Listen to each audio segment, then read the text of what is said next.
With the markets in a spiral after the biggest bank collapse since the global financial crisis a decade ago. Coming up ahead, we break down what that and a new jobs report means for your money and the possibility of another interest rate hike. Plus, those serious rains are here and hitting California hard with a lot of flooding and the risk of landslides across the state. We'll take you live to the ground. And a former player for one of the country's top college men's basketball teams being indicted on capital murder charges. What his lawyers just now telling our team. Plus, a new report shows more than 1 in 5 women at the country's service academies have been victims of unwanted sexual conduct. What the Pentagon plans to do about this new spike. And in the breakdown, daylight saving time is coming. And senators want to make it permanent year-round, right? They've been talking about that for decades. So why would now be any different? We're going to explain later on in the show. Hey, I'm Hallie, and listen, Wall Street is sliding down for the 4th straight day to end the week after one of the biggest bank failures in U.S. history. And after a jobs report that may mean higher interest rate hikes. That's why the markets are having their worst week since June. Sorry to tell you. Here's what that means for you and your money. First, you've got the jobs report. You see here, 311,000 jobs added last month. That's less than the month before, but more than what experts expected. Kind of a hot jobs market. You'd think, isn't that good? Well, keep in mind, the Fed chair says that a quote-unquote hot job market means that interest rate hikes are probably going to have to go up. Now, the Fed does like 2 other numbers. Wage growth has slowed down and rising unemployment. You're thinking, well, wait a second.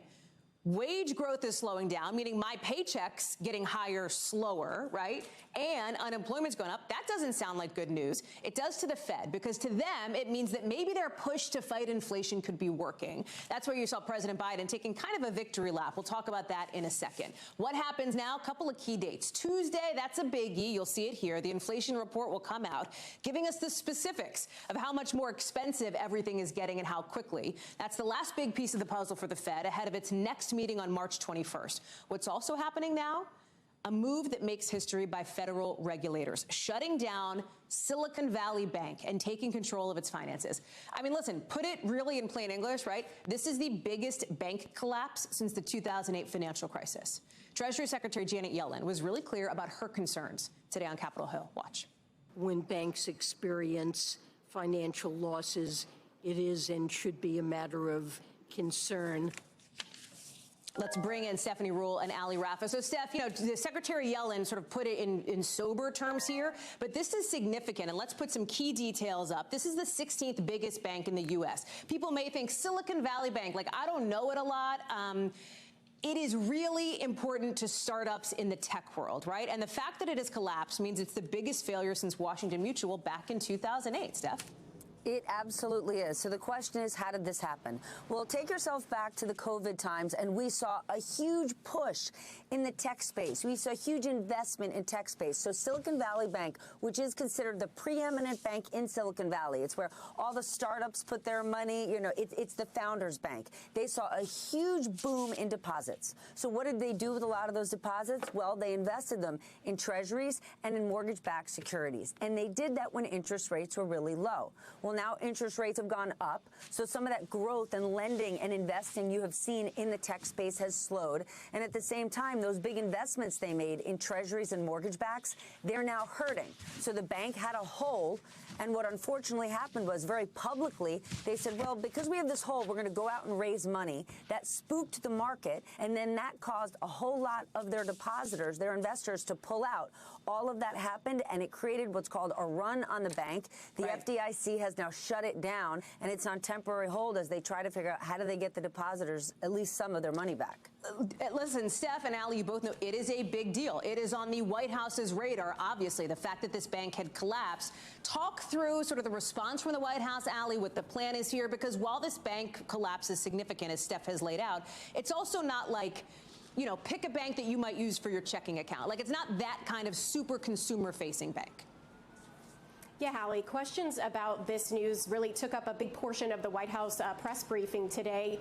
Some of those questions referred to the FDIC by White House officials, but they did answer some because they know how big of a deal this is. As you mentioned, this is the country's 16th largest bank, and it has arms really across the financial sector. So many reporters in the room asked whether Americans should continue having confidence in the country's banking system, whether the United States has safeguards put in place in their banking systems to prevent this from possibly becoming a widespread issue, prevent this from having a domino effect. White House officials saying that they have built-in safeguards since the 2008 economic crisis, and that they have every confidence that the country's banking systems will work in this situation.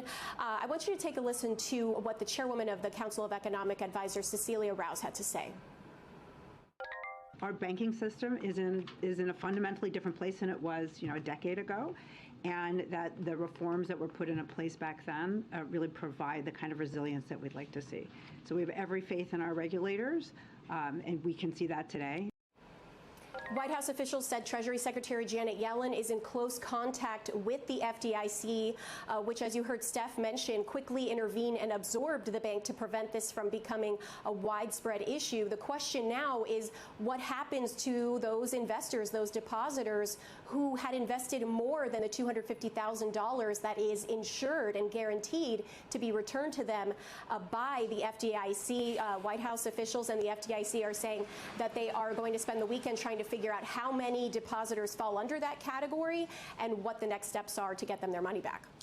Steph, let me go to you, because as we talk about the president, we talked about the kind of victory lap he was taking on one specific piece of the puzzle we found out about today, and that is what your friends at CNBC like to call labor force participation, and what the rest of us call the number of people who are actually working, right, who are out there, who have jobs. It's the most it's been since the very beginning of the pandemic, right, March 2020. That's the number that the president was pretty into today. Listen. People who've been staying out of the job market are moving back in, beginning to move back in. Jobs are available. People are working again. They're becoming more optimistic about their future. As we look ahead to the months to come, Steph, is that also your biggest takeaway? Listen, there's a few things to take away. The president also said that the CPI number, that's how we measure inflation, is coming out next week, and he's feeling pretty good about it. Because remember, that's at the root of all of this. We had really high inflation. Prices were getting higher and higher over the last year. Those raising prices have slowed, but the goal is we want to have the American people back out there, back working. A high labor participation number is a good thing, but it's tricky because remember, Jay Powell is trying to cool the economy a little bit, and that will involve unemployment going up slightly, which isn't good on a one-on-one basis. You never want to say, great news, Hallie, people are losing their jobs. But on a bigger scale, they are trying to slow things a bit.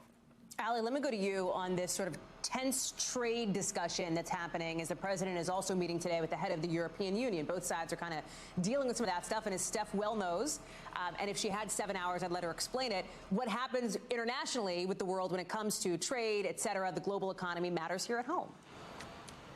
Yeah, one of the sticky issues that was on the agenda for these two today, President Biden and EU President Ursula von der Leyen, was the result of the Inflation Reduction Act that passed last year. That act was not greeted with a great reaction from leaders of European countries, because essentially, in a nutshell, what this did was it gave tax incentives and tax breaks to companies investing in clean energy technology to come to the United States to be able to manufacture those clean energy technologies. That concerned a lot of leaders of European countries, thinking that their economies would take a hit because their companies would go to the United States to then do business. So one of the results coming out of this meeting today, according to this joint statement that both of them released after this meeting, was these two came to some sort of negotiation, some sort of deal to make sure that the results of this is going to be mutually beneficial for both European countries as well as the United States. They announced the creation of what they're calling a, quote, clean energy incentives dialogue to make sure that those investments into things like the critical minerals that are needed to build the chips that go into these clean energy technologies could be shared among both the U.S. and Europe. All of this in an effort to lessen the dependence on China, which right now has a monopoly on those sorts of technologies, Hallie. Hallie, Rafa outside the White House, Stephanie Ruhle, thank you so much for your reporting and your analysis. As always, appreciate you both. Let's talk about what's going down out west. There is a ton more rain. We've seen mudslides, the high risk of flooding, even a new avalanche warning that is hitting that state. Which, listen, California kind of can't catch a break here. You've got forecasters warning that people could be in danger, right? There is the potential for potentially deadly weather here. There's power outages possible, landslides, roofs caving in.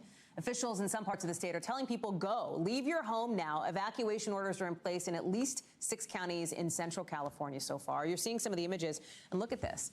I mean, that's a river in Springville that's flooded so high, it's like hitting houses along the banks.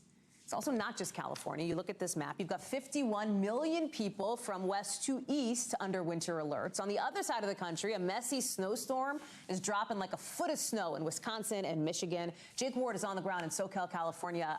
Jake, talk to us about this. 17 million people under flood watch. People are kind of trapped where you are because parts of their street have actually washed away. How are they supposed to get out? We're looking at some of the, let's look, people, crews behind you there. Tell us about it.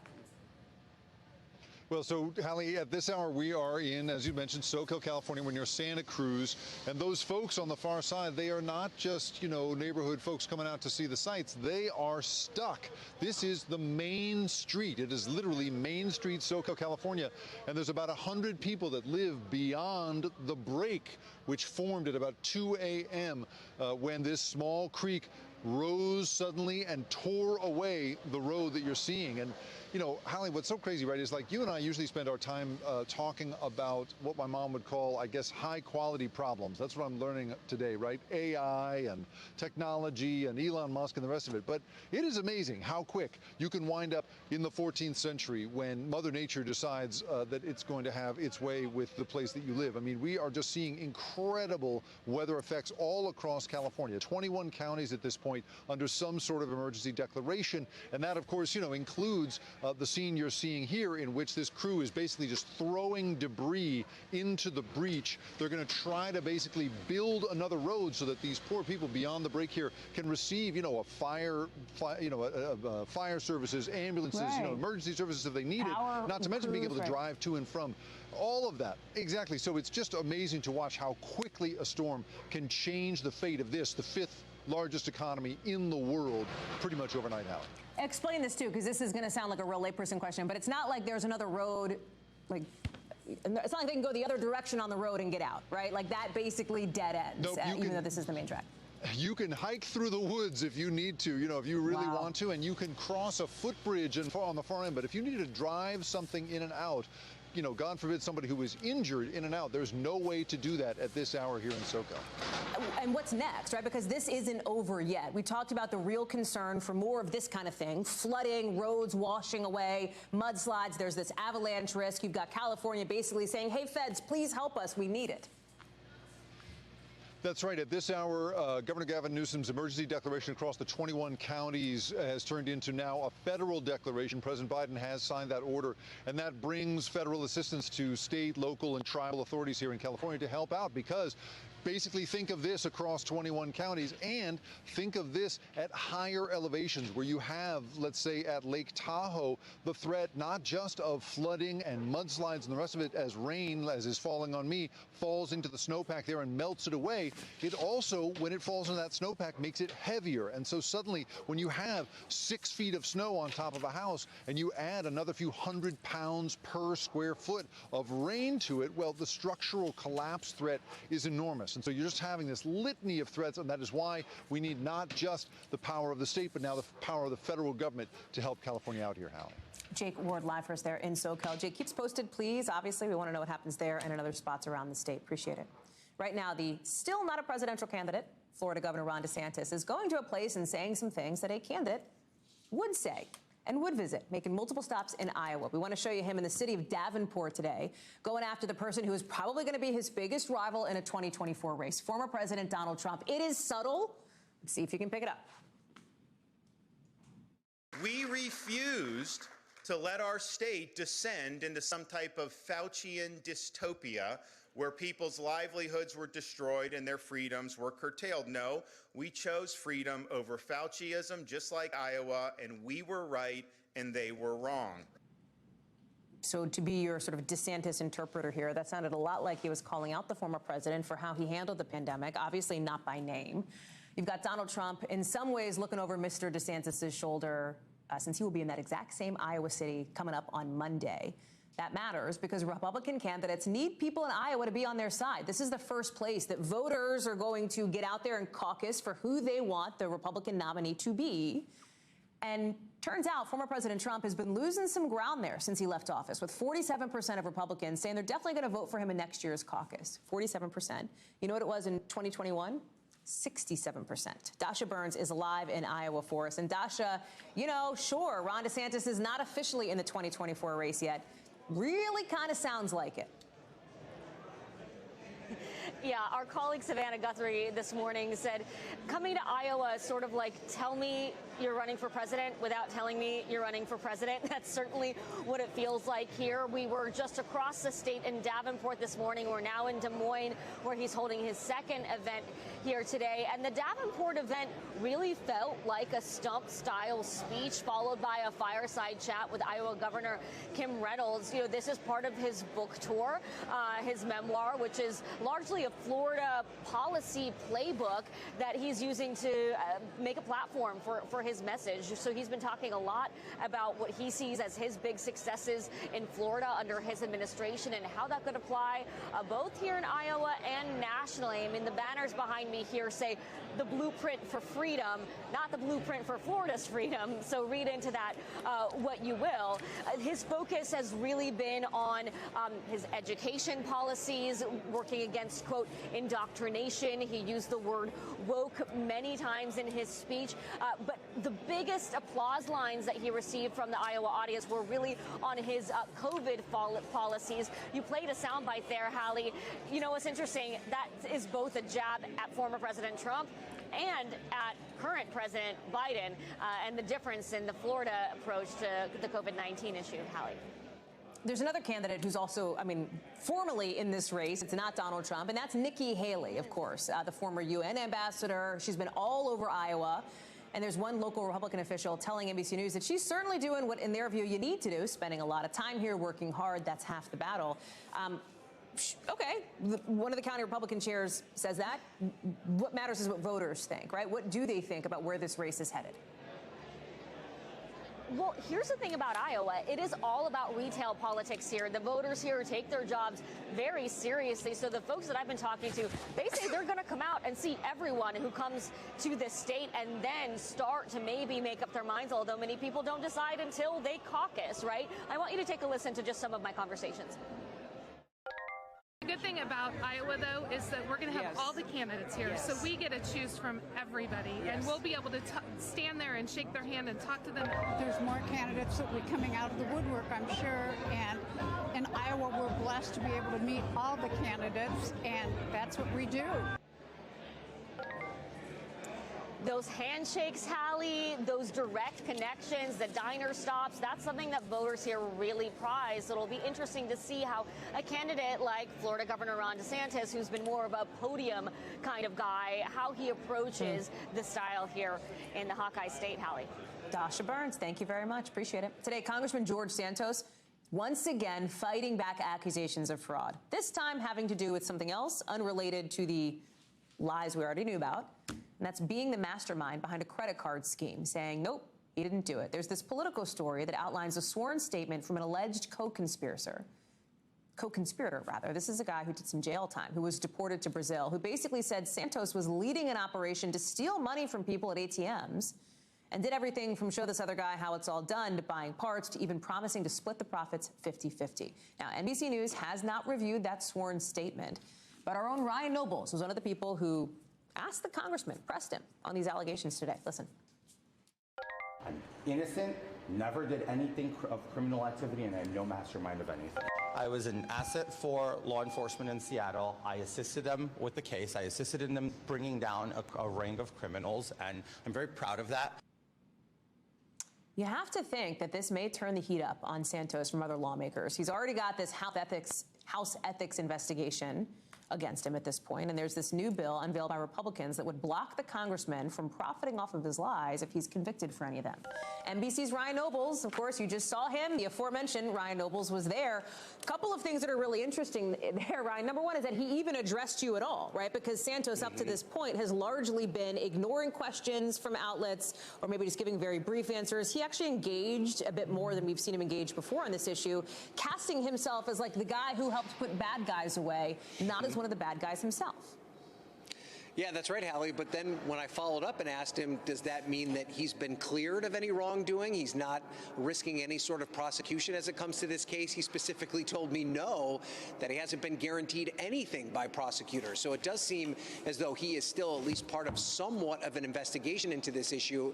It seems as though in many ways prosecutors had settled this back in 2017 when they convicted his former roommate and then deported him to Brazil. But it is interesting to see that he's now been in contact with these investigators, and then perhaps this means that this new piece of information that was sent to them by his old roommate perhaps has made them take a second look at this particular issue. Regardless, Santos is in a position now where you're right. He is trying to present a bit of a different posture here in Washington, answering some questions from reporters and even agreeing to sign on to this piece of legislation that you talked about that would limit the ability of members to profit off their work in Congress or anything that happened before. It's an interesting thing there that he's raising his hand, and just to explain to people, basically this bill was put up that kind of is targeted at Santos, and then Santos is like, I'll sign it, sure, let's do it, right? I mean, it's an interesting dynamic. I don't know if we can answer the question of how seriously is he taking this, but it's certainly notable that he's making that move.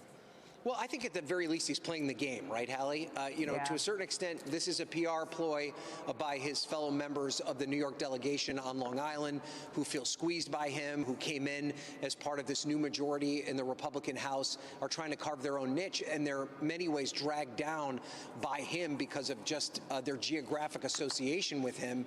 And this is Santos kind of fighting back a little bit, saying, like, I know the only reason you introduced this bill was to tweak me. Well, I'm going to sign on to it and make it look like I'm undercutting you. So, whether or not this bill actually does anything more than be a messaging press release situation is something we're going to have to wait and see. But your broader point here, I don't know if anyone's being completely serious in this regard with the back and forth over this bill. And we're not going to get a real sense of the future of George Santos until we see some real movement in these investigations. That's right. The House Ethics investigation, these investigations at the federal and state level, until we get some real concrete kind of definitive adjudication about what he may or may not have done, it's going to be a lot of this kind of press release game. What's the timeline on that, Ryan? Months, years, weeks? So it's impossible to forecast how long the prosecutors involved in this could take. They're not set by any sort of election calendar. But I have to imagine the House Ethics Committee wants to get their work done as soon as possible. They do it all behind closed doors. They're very tight-lipped. Very little ever leaks out from that organization. But you have to imagine before the next election rolls around that they're going to want some sort of definitive conclusion. So that could be 6 months, could be a year, but I can't imagine it's going to go much longer than that.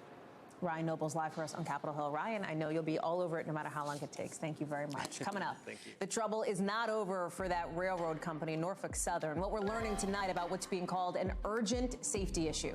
Plus, a big development in that deadly kidnapping in Mexico of 4 Americans. We've got that coming up in the 5 Things. Stay with us.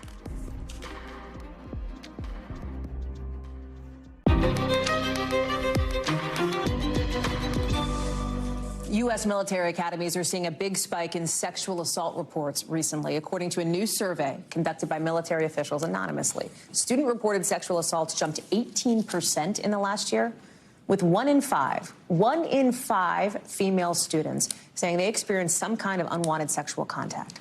Sex assault is a huge problem in the military after graduation, too. The latest report from the DoD last year said 36,000 active service members reported some kind of sexual misconduct, including 8.4% of all women in the military. NBC's Courtney Kuby, our Pentagon correspondent, is joining us now. 18%, Court. What is behind that, right? Because that is a number that I think is rightfully startling to people. Yeah, that's right. And it's 18% as the average. It's important to point out that the Naval Academy actually saw a much higher increase from their numbers last year. The Naval Academy was the one that saw the biggest. They had actually had about a 100% jump in cases of unwanted sexual contact or assaults from the same report just last year. Now, also keep in mind, Hallie, that this report was for 2021-2022 school year. Well, the previous year, the numbers they actually didn't conduct the full survey, the full report, because of COVID. Not all students were on campus. But according to the report that we saw today, the Naval Academy had 61 total cases. Like I said, that was almost double the number that they had in the previous report, up from 33. Air Force Academy actually had no change, virtually no change. And then the U.S. Military Academy, West Point, actually their numbers went down slightly. But as you mentioned, overall, there was an 18% increase. This is more than 1,100 students from the various academies who reported some form of sexual misconduct. But the thing is, Courtney, like you and I have talked over the years, and just the years that you and I have been doing TV together, about what a problem this issue is in the military, right? Like, and there seems to be, they clearly want to put some solutions in place. They clearly want to try to manage this. But like, what is happening, right? Like what is going to change so that in 5 years, Court, you and I cannot be talking about this on TV? Do you know what I mean? And the reality is, Hallie, I got to tell you, they have been putting measures in place that at times have made a difference. So we saw this large change in the number of reports at one point, about a decade ago, and then over the course of several years, where there was an increase in reporting. So the numbers went up because the assumption was, or the assessment was, that students felt more comfortable reporting. Over time, they were destigmatizing the issue, and they were more comfortable coming forward. But that's really tapered off. Now, some of the things that, according to this report, and according to the officials who briefed us on this here today, a couple of the things that continued to be a factor. One was alcohol. About 60% of the women who reported had some sort of factor in their assault or their sexual misconduct. Alcohol was a factor. But another one was, again, I mentioned that because of COVID, 2020-21 year, they didn't do a full survey or full accounting. Well, COVID restrictions have loosened. We saw that happen. That means that there's more spending time together among the cadets. There is an assessment that because of that, because they're literally just spending more time together, they're back in their dorms, that might have been one of the reasons that the numbers went up for this new report. Courtney Kuby, it's great reporting, great context as well. Thank you so much for that, as always. Appreciate you. Right now, folks in East Liverpool, Ohio, are getting ready for a concert to help their neighbors in East Palestine. And that town, as you know, is the site of that train derailment last month where all those toxic chemicals ended up leaking, were exposed. The show is set to start in just under an hour, and the fundraiser comes as we're finding out more about what may have contributed to another Norfolk Southern derailment. Crews for the railroad company say they found what they're calling loose wheels on some rail cars that were part of the derailment last week in Springfield, Ohio. And this is problematic for the railroad company, which is calling this an urgent safety issue. They say these specific wheels are on cars that they got not too long ago from a specific manufacturer. You see it there. Jesse Kirsch is joining us now. Loose wheels. Does that mean the wheels are messed up? Does that mean they weren't bolted onto the cars right? How many rail cars have these kinds of loose wheels? What are they going to do about it? Yeah, so Hallie, here's what we know at this point. According to the Association of American Railroads, this is 675 rail cars across the country that are either in the process of being taken out of service or have already been taken out of service, not just by Norfolk Southern. I think that's the important thing to underscore here. The railroad that's a really interesting point, alerted the broader industry to this issue and says that multiple railroads use this type of rail car. And so this is a call industry-wide at this point to get these cars off the track so they can be inspected. And this seems to be tied specifically to wheels, to loose wheels. And the Association of American Railroads says all of these cars in question would have had these wheel sets placed on them going back just to last August. So it's not like we're talking about decades-old cars. I know that's something that's come under scrutiny, older materials as well. We're talking about current production. And so that is something that is being looked at, is this type of car in particular. And this is something that the industry is doing on its own right now. Federal authorities tell NBC News that they are aware of this issue, but they have not taken any enforcement action at this point. They have not intervened yet. So they are watching this situation, but they haven't taken action. Norfolk Southern says this could lead to a derailment. They have not said this caused the derailment in Springfield. And I talked with someone from that trade group, the Association of American Railroads, and they described this as being an issue that can cause the train car. If you imagine it's going down the tracks, straight down the tracks, Hallie, you can imagine that the car could wobble side to side. So that's what we're looking at here, that kind of issue. And that wobbling, the association says, could lead to a derailment. We haven't heard anything about this specifically being the cause of a derailment. NTSB didn't have any information about that at this point. So this seems to be a proactive, cautionary measure. And the association that I spoke with earlier stressing as well, Hallie, that this is something that is rarely done. This is a rare maneuver that they're taking. What's interesting, Jesse, and I want to be super crystal clear about it because we've shown video of two different things that have happened. One was in Springfield. That was the video that we showed just a moment ago of that car coming across the screen, the rail cars, I should say, coming off the tracks. You're saying that they can't say that's why this train car derailed, but the loose wheels may have been something to do with it, right? Fair. But what about East Palestine, which was that other video we were showing, that horrific sort of derailment with those toxic chemicals that were let loose? That's the one that we're showing right here. Were there loose wheels on that train? Do we know? So there's no indication from Norfolk Southern statement or anything else we've heard from various groups that we've been in touch with today that East Palestine's train derailment was caused by this type of car. We're still not even sure if that kind of car was on the train that derailed, but we know that NTSB is looking closely at multiple things, including from East Palestine, Hallie, the possibility of an overheated wheel bearing causing that derailment. That's something that's getting a lot of attention there. Jesse Kirsch, live for us there in Ohio. Glad to have you there. Thank you very much, Jesse.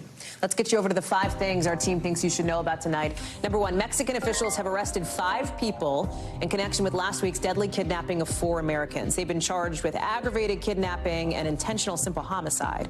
Remember, 2 people died. It comes less than 24 hours after that Gulf cartel issued an apology.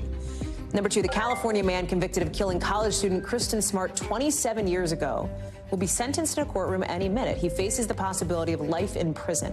46-year-old Paul Flores was found guilty of first-degree murder last October. Prosecutors say Flores killed Smart during an attempted rape in his dorm room in 1996 when they were both students at Cal Poly. Smart's body was never found. She was declared legally dead in 2022. There was wide interest in this case from around the world. It was documented in a true crime podcast. Number 3, more than 3 million calico critter toys sold in a set with a baby bottle and a pacifier are getting recalled after the deaths of 2 kids. The Consumer Product Safety Commission says there's a serious choking hazard on these issues. The recalled items were sold at a lot of stores from January 2000 all the way up until December of 2021.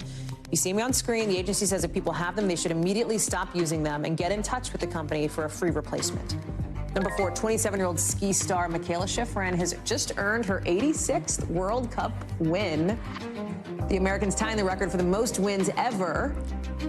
Schifrin could break the tie and set a new world record when she takes to the slopes tomorrow at her next race at the World Cup in Sweden. We'll see how many races she can win there.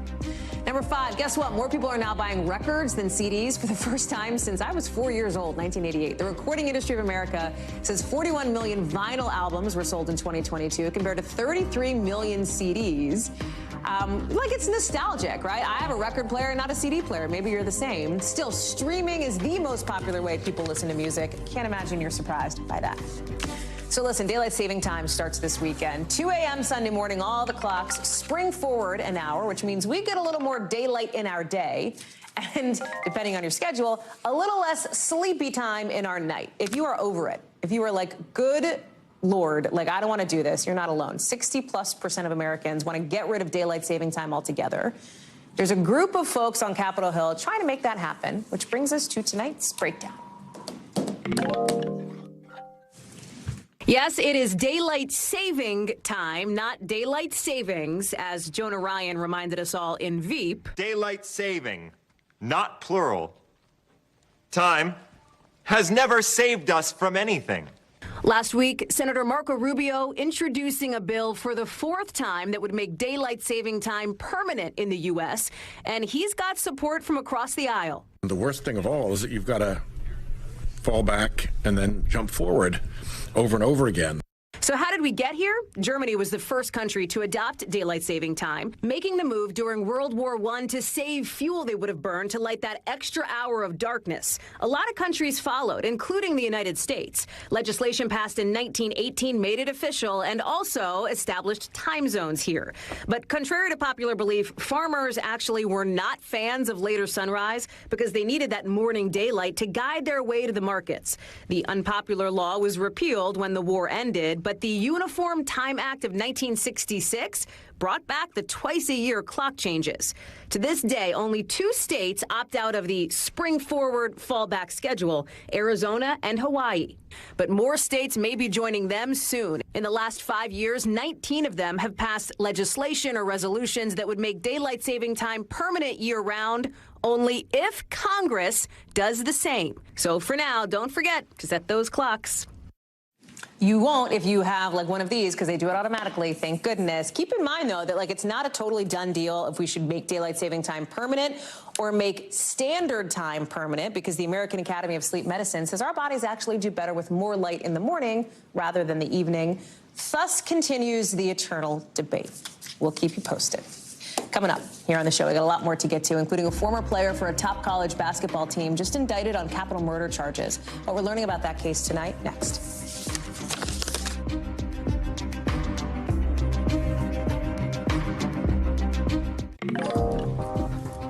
An ex-Alabama men's basketball player is being charged with capital murder just as his former team wraps up its first game in the SEC tournament. Darius Miles and his friend Michael Lynn Davis are being indicted for their roles in the shooting death of Jamia Harris in Tuscaloosa on January 15th.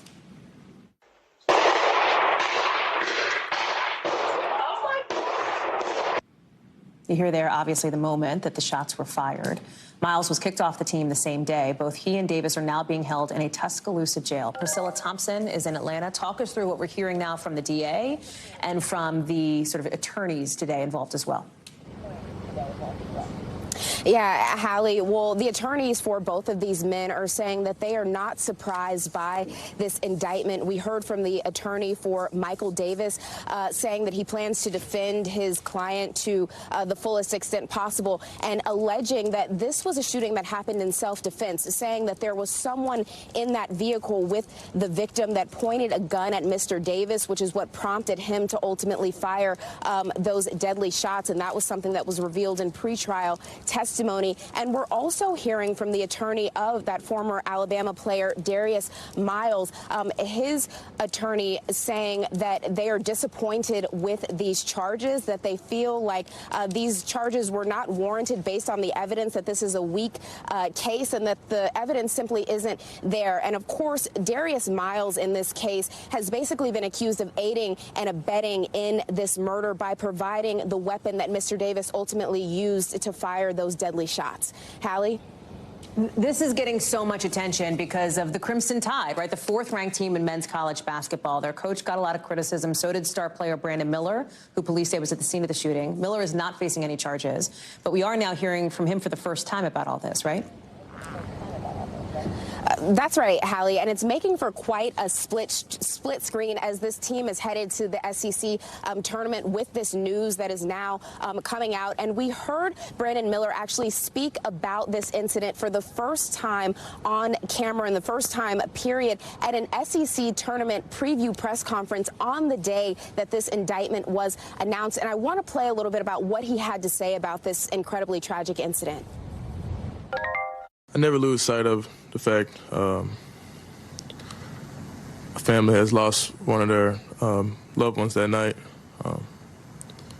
This whole situation is just really heartbreaking. But respectfully, that's all I'm going to be able to say about on that.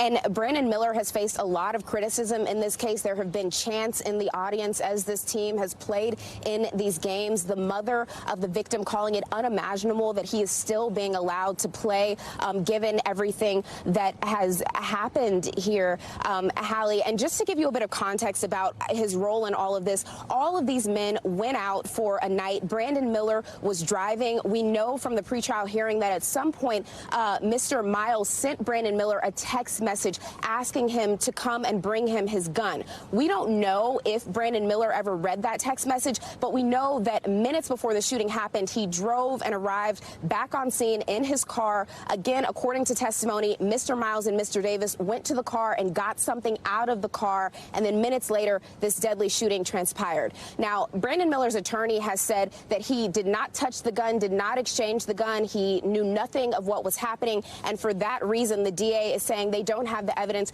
to charge him, but there are still questions about whether he should have faced some disciplinary action for his role and in being there that night. Hallie? Priscilla Thompson, thank you so much for that reporting. Appreciate it. Still to come, why a really common type of breast reconstruction surgery is getting a lot harder to afford, potentially. That's coming up in tonight's Original. Plus, if you live in Glendale, Arizona, well, you might not for a day. We'll explain what Taylor Swift has to do with that coming up next.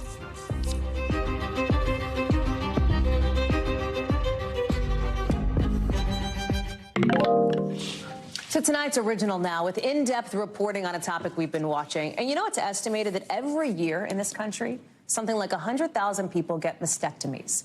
A lot of them are because the person is at risk of or already has breast cancer. But now, some insurance companies are making it harder for people who are already going through so much to get a popular type of reconstructive breast surgery.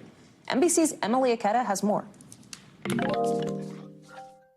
Jessica Hezekiah found out she had breast cancer back in October of 2020. You're stunned to know that at 34, I've got left breast cancer. So that started my journey. After getting a mastectomy, removing her left breast, going through chemo and 33 rounds of radiation, she decided to get reconstructive surgery. This was absolutely necessary for me. I kept my right one because there's nothing wrong with it. So when you have that unilateral appearance, it does something to you. She opted for something called deep flap surgery, where a doctor uses the patient's blood vessels, fat, and skin from their stomach to reconstruct the breast without damaging their abdominal muscle. And for Jessica, the surgery was life-changing. This is me again. I'm living, right? I'm no longer just going to my treatments. I'm a person again. I'm myself. I'm beautiful, right? This is my new mold. Now, more breast cancer patients are choosing to get reconstructive breast surgeries. In 2020, about 17% were deep flap. Dr. Elizabeth Potter calls it the gold standard. It's really the culmination of many years of refinement of surgical techniques, and it creates a lifelong reconstruction for a patient with living tissue that does not involve an implant. A few years ago, Dr. Potter says the Center for Medicare and Medicaid Services changed the billing code for the procedure, prompting some insurance companies to drastically slash reimbursements for deep flap surgery, making it really tough for the average person to afford. We live in the best country to have great physicians learn their craft, to be good at it, to provide you with the best outcome, least complications, to then say, but how much money do you have? And paying out of pocket can be expensive. It can cost upwards of $50,000, according to medical experts. Wealthy women around the country will always have access to reconstruction using their own tissue. Make no mistake about that. This insurance change is challenging the access of women who need care through insurance. And honestly, that's most patients. Nearly half of people with breast cancer in a new survey called out-of-pocket costs a significant or catastrophic burden. We didn't ask to get cancer, so I feel like the insurance company is taking away an option that we could have that would help us be more normal. It's a little alarming and concerning. I've never faced something like this before where it was covered and now it's not. The Women's Health and Cancer Rights Act from 1998 says insurance group plans that cover mastectomies must also cover all stages of reconstruction of the breast. So how did we get here? Congresswoman Debbie Wasserman Schultz, a breast cancer survivor herself, says a lot of finger pointing. For this bureaucracy to have blown up the opportunity in many cases for women to have a less impactful, physically less impactful surgery that is going to use their natural tissue is just unacceptable, and they have to work it out. We need to ensure that women around the country don't just have coverage, but have access to reconstruction. And we need to ensure that women around the country are fully informed of their options at the time of diagnosis.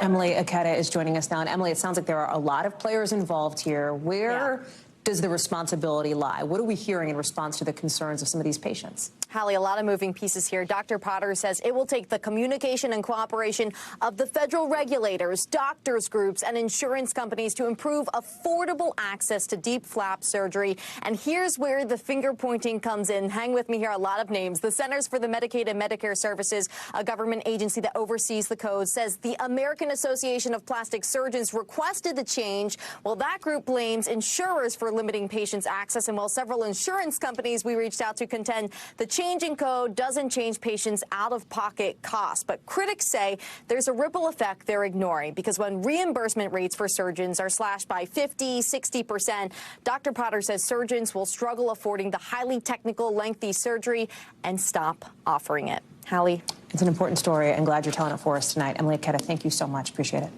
NBC News covers hundreds of stories every day, and because you couldn't possibly read or watch or listen to them all, our bureau teams have done it for you. This is what they tell us is going down in their regions in a segment we call The Local. From our Southern Bureau, parents in South Carolina say a high school teacher shoved a 15-year-old because she didn't stop to recite the Pledge of Allegiance. You can kind of see what happened, allegedly, in the surveillance video. This girl's parents are suing the teacher, the principal, the school district, and state education officials, saying the student's constitutional rights were violated. The school district says because this is an ongoing legal matter, they're not saying much, except for that a response will come sometime soon. Also from our Southern Bureau, but in North Carolina, a home inspector got a bit of a scare on the job when he saw this in an attic. Thought it was a stuffed alligator. No, that is not stuffed. That is real. That is like 8 feet long. Not clear how the alligator got up there. Yikes.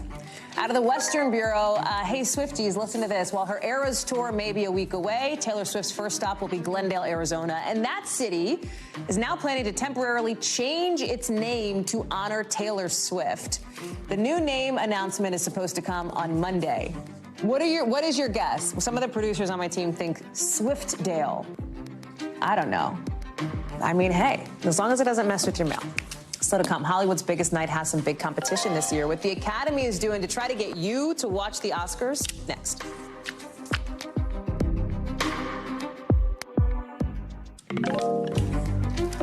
So pretty much the whole movie business is going to be in LA on Sunday for the Oscars to celebrate the best they've got to offer. But the big question, of course, what would be the best outcome for the movie biz? Because we know the Academy's attention is totally focused right now on getting people back into theaters. You see that in their nomination, with streamers like Amazon, Apple, Netflix getting 19 noms this year. That's down from 37 a year ago. Remember, Coda won Best Picture. The issue here is that only 2 Best Picture nominees are those so-called 4-quadrant movies, right? Ones with big ticket sales for viewers of different ages, male and female.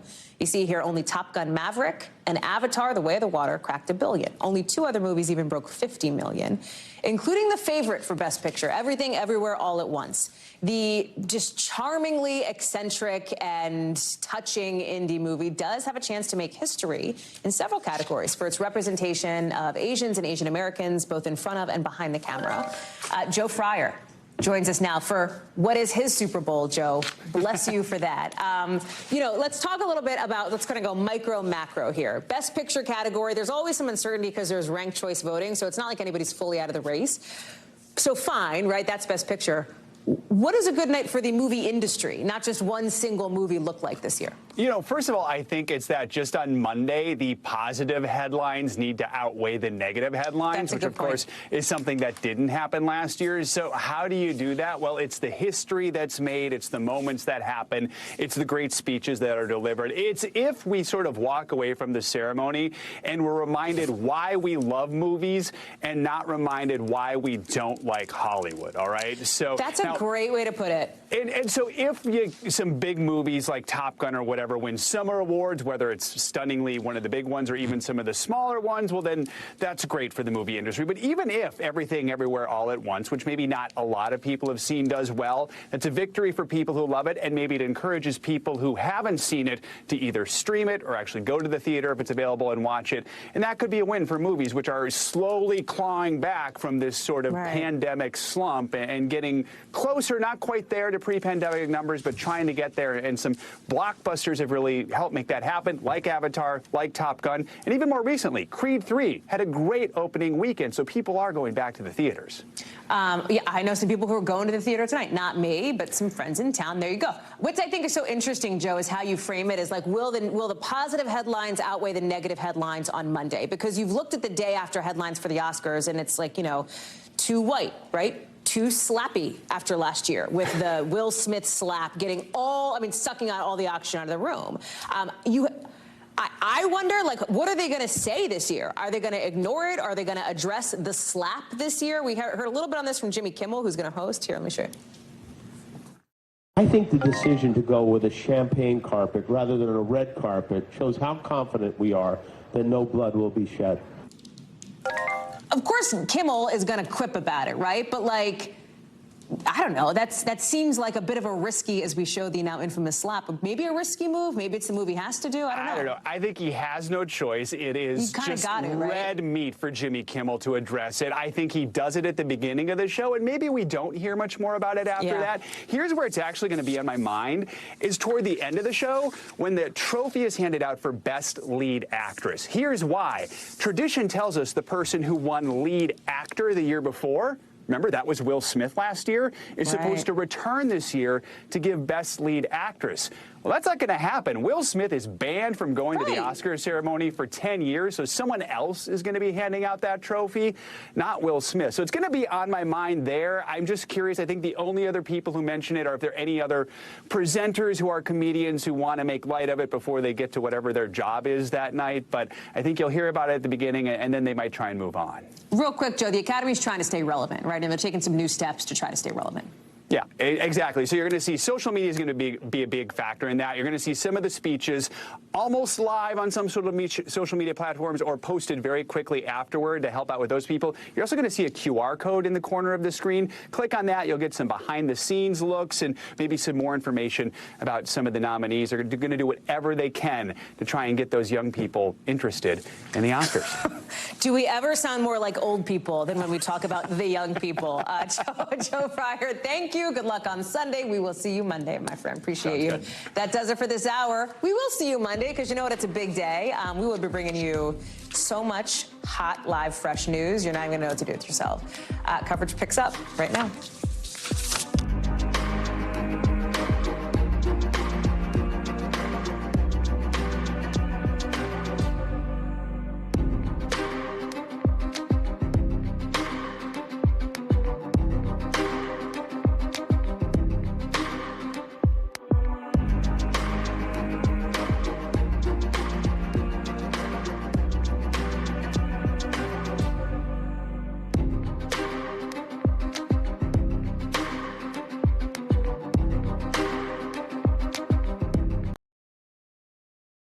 Thanks for watching our YouTube channel. Follow today's top stories and breaking news by downloading the NBC News app.